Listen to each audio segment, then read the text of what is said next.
Gram के देवता बाबा ढिबा रहे छे। कोनो भी भक्त का सतावे छे तो बाबा ढिबार के स्थान जाय छे कि हे बाबा ढिबार कौन हमरा से है भूल चूक भ गेले, बाबा हमरा गलती की क्षमा करो। भक्त बाबा के दरबार में जाके स्नान करके पूजा पाठ के समय भले वृक्ष तर गले, फूल तोड़ेला फूल मुरझा गले। भक्त के आंख से आंसू जा रहल छे, कहै छे हो बाबा ओ बाबा।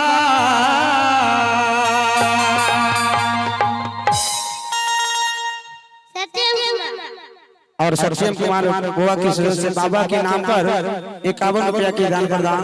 प्रेम से बोलिए बाबा ढिबार की ओ बाबा।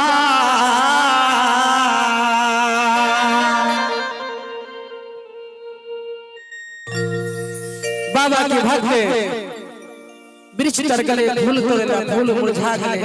बाबा के भक्त विलापना करे छे बाबा से आंख से आंसू गिरा कर।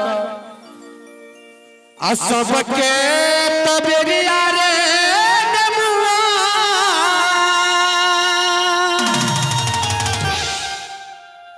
आता भइल का चा नार रे यारे। ढिबार बाबा के बेरिया रे नमुआ, बाबा ढिबार के बेरिया रे नमुआ। करी बाबा के नाम पर सबके हाथ उठा के ताली बजवे। अब भइले पहाता झार रे यारे, ढिबार बाबा के बेरिया रे नमुआ। भइले पहाता झार रे यारे, ढिबार बाबा के बेरिया रे नमुआ। सबके तबेरिया रे नमुआ, भइले का चनार रे यारे। सबके तबेरिया रे नमुआ, भइले का चनार रे यारे। ढिबार बाबा के बेरिया रे नमुआ, ढिबार बाबा के बेरिया रे नमुआ। भइले पाता झार रे यारे, ढिबार बाबा के बेरिया रे नमुआ। बोलिए बाबा ढिबार की।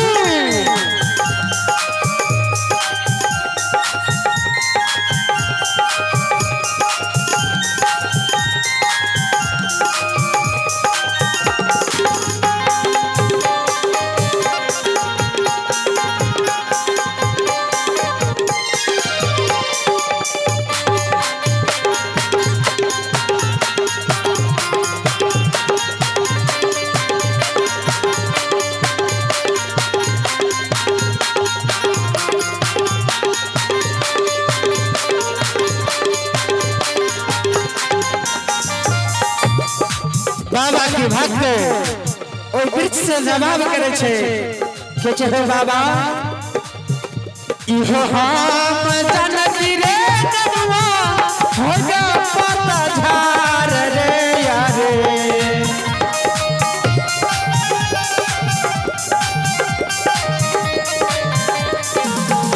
इहो हम जानती रे नमुआ, हो जा पता झार रे यारे। जर से काटबती रे नमुआ, जर से काटबती रे नमुआ। रोपतिया नार रे यारे, जर से काटबती रे नमुआ। रोपतिया नार रे यारे, जर से काटबती रे नमुआ।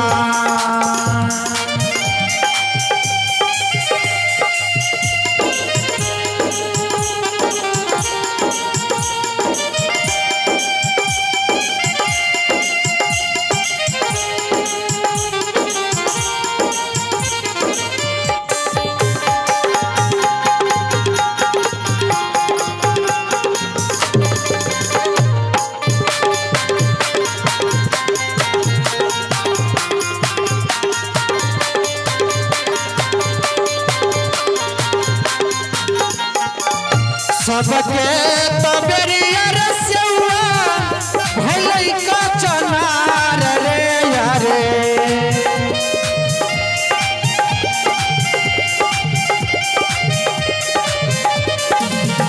सबके तबेरिया रे सेवा भलै का चनार रे यारे ब्रह्म बाबा के बेरिया रे सेवा ब्रह्म बाबा के बेरिया रे सेवा भैले पाता झार रे यारे ब्रह्म बाबा के बेरिया रे सेवा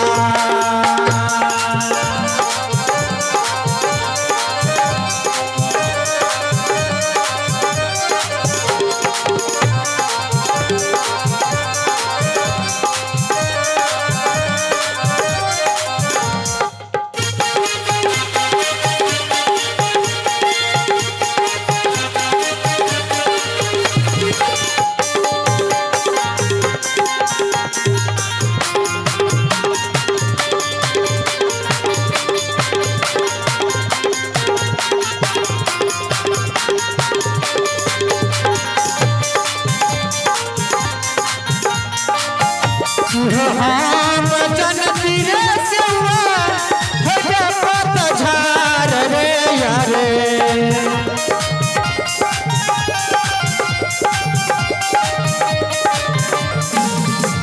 हम जनती रे सेवा भैया पत झार रे यारे जर से काटबती रे सेवा जर से काटबती रे सेवा रोपतिया नार रे यारे जर से काटबती रे सेवा रोपतिया नार रे यारे जर से काटबती रे सेवा रोपतिया नार रे यारे जर से काटबती रे सेवा रोपतिया